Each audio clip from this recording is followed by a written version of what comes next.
नमस्कार। देश और दुनिया की तमाम बड़ी खबरों को लेकर मैं फिर से एक बार हाजिर हूँ। तो आइए जान लेते हैं आज के मुख्य समाचार क्या हैं और क्या है देश और दुनिया का ताज़ा अपडेट। साथ ही आप जान पाएंगे देश और राज्य की सरकारों ने क्या किया ऐलान और क्या दिया बड़ा बयान। सबसे पहले एक नज़र सुर्खियों पर।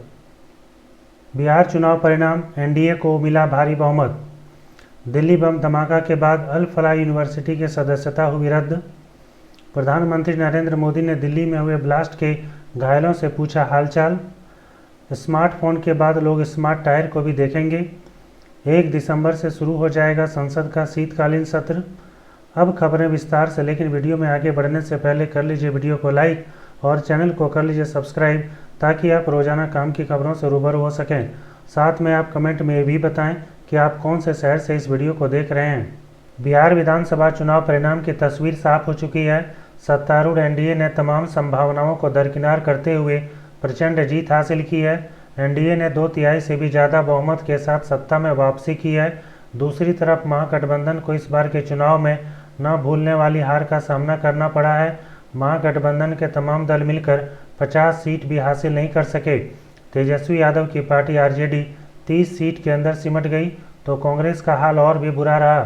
चुनाव से पहले 80 से ज़्यादा सीटों पर दावा ठोकने वाली कांग्रेस महज 6 सीटों पर ही सिमट गई। किस पार्टी को कितनी सीटें आई आप स्क्रीन पर देख सकते हैं। जैसे BJP 88 seat, JDU 83 seat, RJD 24 seat. इस तरह से बाकी पार्टी को कितनी सीटें आई आप देख सकते हैं। वहीं कांग्रेस को मात्र 6 सीटें मिली हैं। आइए कुछ लोकप्रिय चेहरे को देखते हैं जिन्होंने चुनाव जीता। मैथिली ठाकुर, जो कि अलीनगर से खड़ी थी, इन्होंने 11,730 वोट के मार्जिन से चुनाव को जीता। तारापुर सीट से सम्राट चौधरी जीते और इन्होंने 45,843 वोट के मार्जिन से चुनाव को जीता।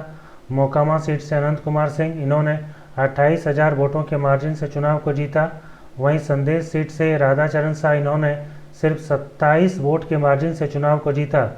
और वहीं राघोपुर से तेजस्वी यादव, इन्होंने 14,532 वोट के मार्जिन से चुनाव को जीता। इसी के साथ पवन सिंह, खेसारी लाल, तेज प्रताप यादव, विपिन सर जैसे लोकप्रिय चेहरे ने हार का सामना किया।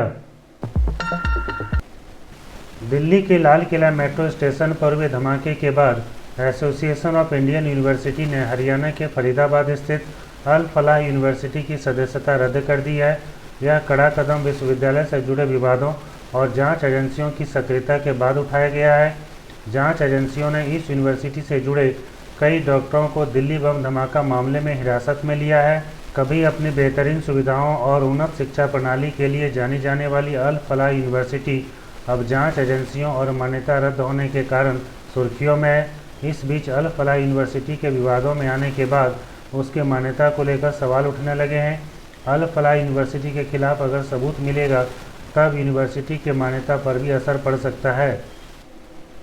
दिल्ली के रेड फोर्ट मेट्रो स्टेशन में बीते दिन ब्लास्ट हुआ था। इस घटना में कई लोगों की मौत हुई और कई लोग घायल हुए।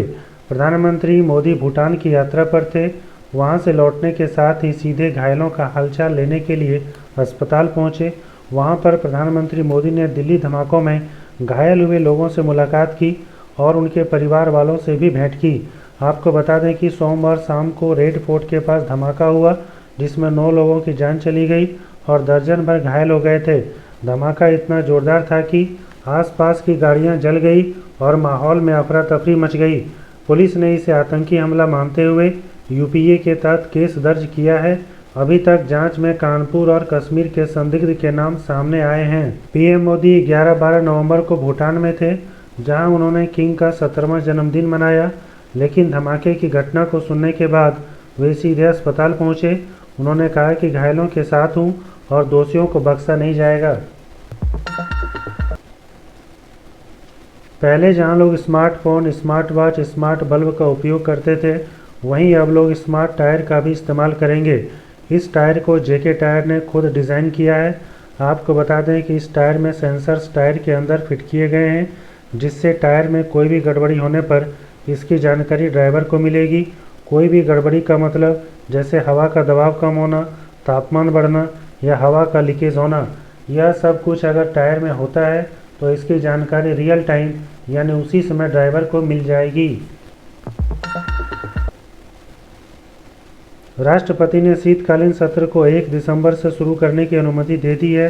केंद्रीय मंत्री किरण रिजिजू ने बताया कि संसद का शीतकालीन सत्र 1 दिसंबर से 19 दिसंबर तक चलेगा। किरण रिजिजू वर्तमान में संसदीय कार्य मंत्री हैं। इस सत्र में कई अहम बिल पेश किए जा सकते हैं।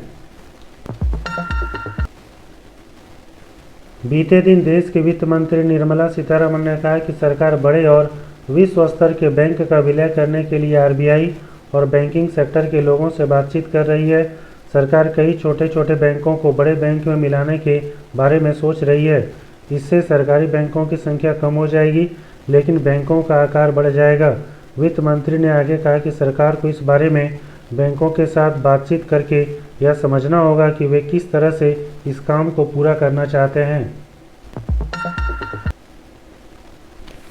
प्रसार भारती में न्यूज़ रीडर के अलावा अन्य पदों पर भर्ती निकाली गई है। इच्छुक उम्मीदवार 4 नवंबर से 6 दिसंबर तक आवेदन दे सकते हैं। न्यूज़ रीडर के लिए आवश्यक योग्यता आप देख सकते हैं। न्यूज़ रीडर के लिए उम्र सीमा 21 से 50 साल है।